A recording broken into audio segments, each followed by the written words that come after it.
Journey with the Gita 5. Karma Sannyasa Yoga. The path of renunciation or the path of action. Sri Krishna unequivocally declares performance of actions, Karma Yoga, renunciation of actions, Karma Sannyasa, lead to the same supreme goal. But performance of action as an offering to Brahman better than renunciation because perfect renunciation without performance is difficult to attain.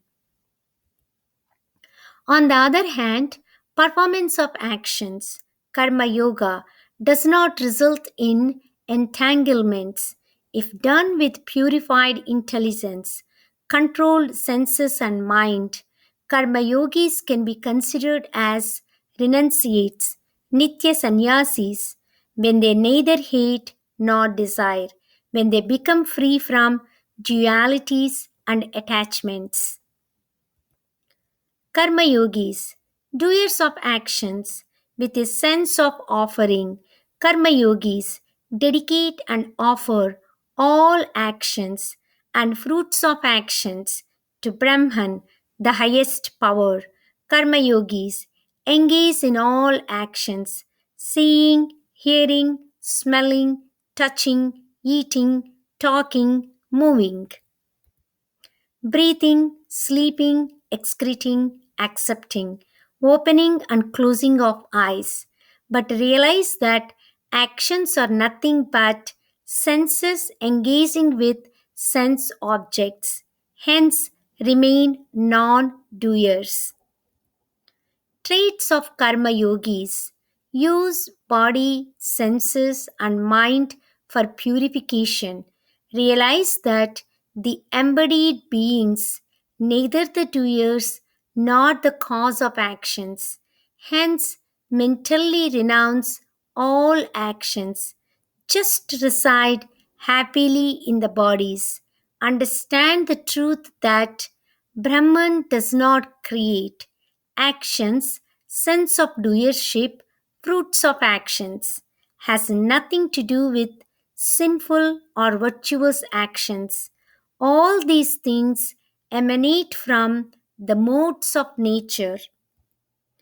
With this realization and knowledge, able to see with the equal vision everything and everybody, neither rejoice in the pleasant nor get agitated by the unpleasant. The path to inner bliss. Remain unattached to the external pleasures of senses because these pleasures, with their beginnings and endings, cause distress and suffering. Check the forces of desire, anger, and fear by, by, by shutting out external sense objects, keeping the gaze at the eyebrow center, equalizing the flow of incoming and outgoing breaths, thus having controlled senses and mind. Be happy and delightful within. Antara Sukha and Antara Ramasa. Find the light within. Antara Jyotir. Response. In our common man's lingo, no room for absolute renunciation. Our natural bodily functions should go on. Hence, the question is not renouncing or not doing actions, but the question is how to do actions. The focus of this is how to do is our attitude towards actions, the right and apt kind of attitude creates the distance between our actions and us, makes us the doers with a sense of renunciation. Our attachment to actions and the results of actions land us in the web of entanglements and bondage. To break free from this binding, stressful attitude, to work with free and joyful spirit, with no concerns and anxieties, to develop the attitude of non doer, we should do everything as an offering to Brahman, the higher power. We should also try to mentally develop some distance between our senses, mind, and us. How?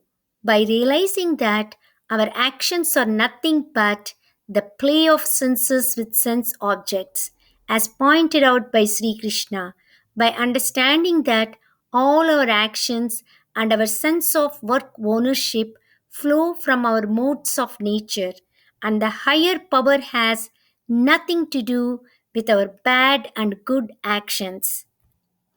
This awareness puts onus on us to act meaningfully, to manage the deliberations and workings of our mind that create the forceful feelings of fear, desire, and anger. These forceful feelings arise from the interactions of senses with sense objects and our attachment to the pleasures of senses. The problem is our attachment to senses and pleasures of senses. The practical solution from the Gita, harmonizing the flow of breath in the nostrils. It is the breath that holds the key to our management of debilitating emotions and feelings. So, the Gita's practical way in a nutshell: do all actions with a sense of offering, mentally renounce actions, then they look like water droplets on the lotus leaf, create some distance between senses and us, manage our minds and emotions through our breath.